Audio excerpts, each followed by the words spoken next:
Two Caterhams, one that you can't buy and one that you can. This is Overdrive.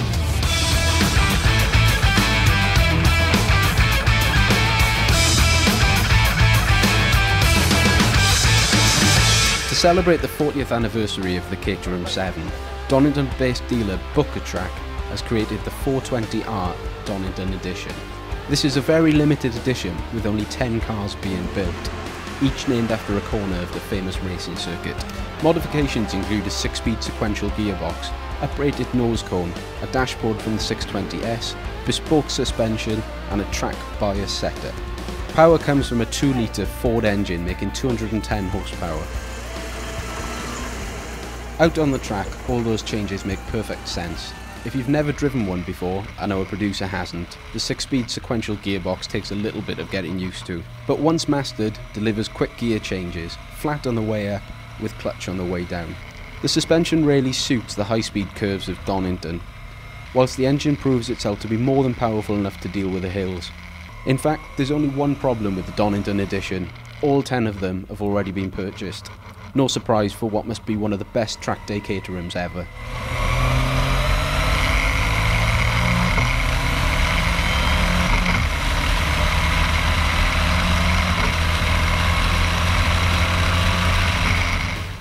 So here's one you can buy, the road-going 420R. Powered by the same 2-litre Ford engine, albeit painted in a slightly different colour. The road focus car has a H-pattern gearbox in place of the sequential, full doors that actually open, a windscreen, and on this demo car, Alcantara dashboard, carbon fibre seats that are a lot more comfortable than they look. The optional Momo steering wheel is removable in true racing car fashion. For added security, there's an immobiliser and external battery cut-off switch. It also has a roof, 2 in fact. We're using the half hood here.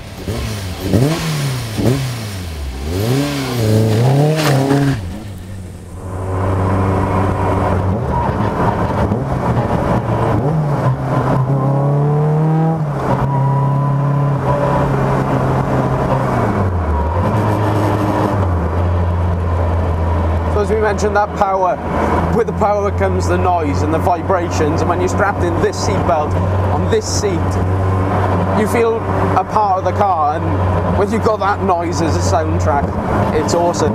So we'll just drop a couple of gears and we'll let the noise out.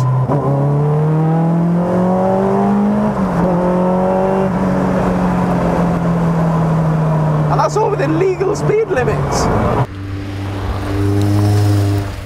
The front suspension is an unequal length double wishbone type suspension. The rear is a de Dion and has the optional extra rear anti-roll bar.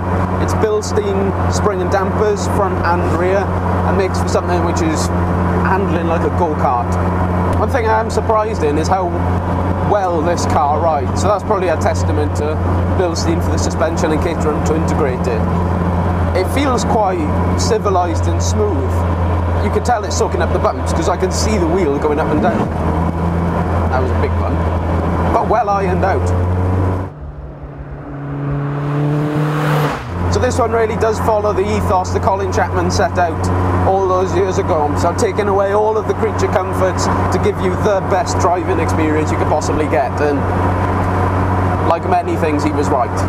He was definitely right.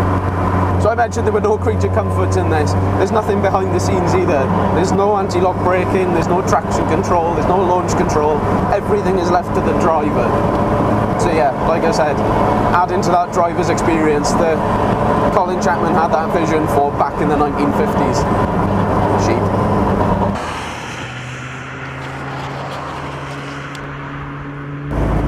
Let's see about this driving experience.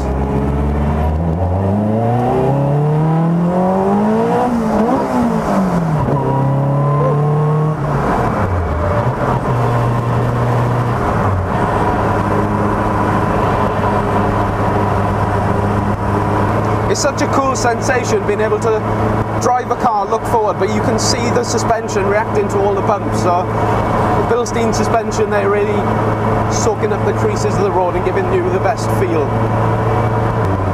With my background in Formula Student, I'm quite used to driving very, very lightweight cars with seemingly a lot of power.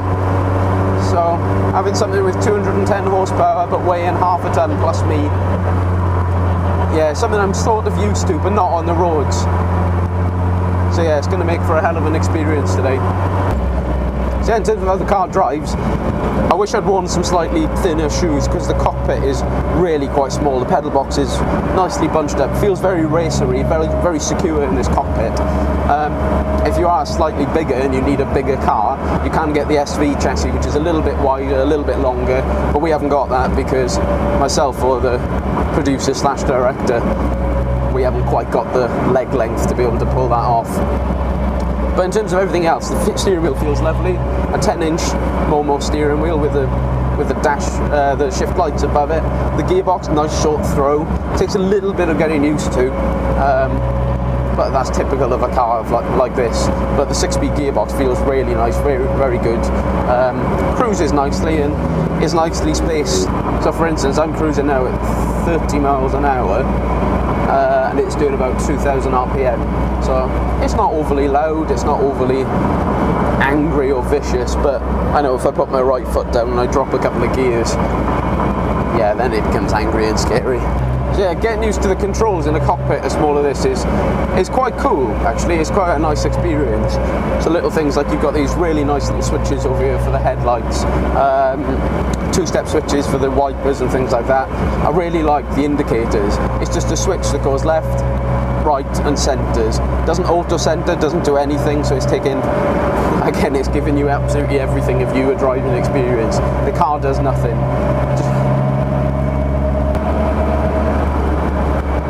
It is weird getting used to people looking at you because this thing isn't exactly subtle. The looks, probably the most distinctive car in the world. The colour, not subtle, but I love it. It's acid green, so I'm told. The noise, it's apparent, and you get people looking at you. And more often than not, it's just people beaming because they don't get to see these cars very often. It's awesome.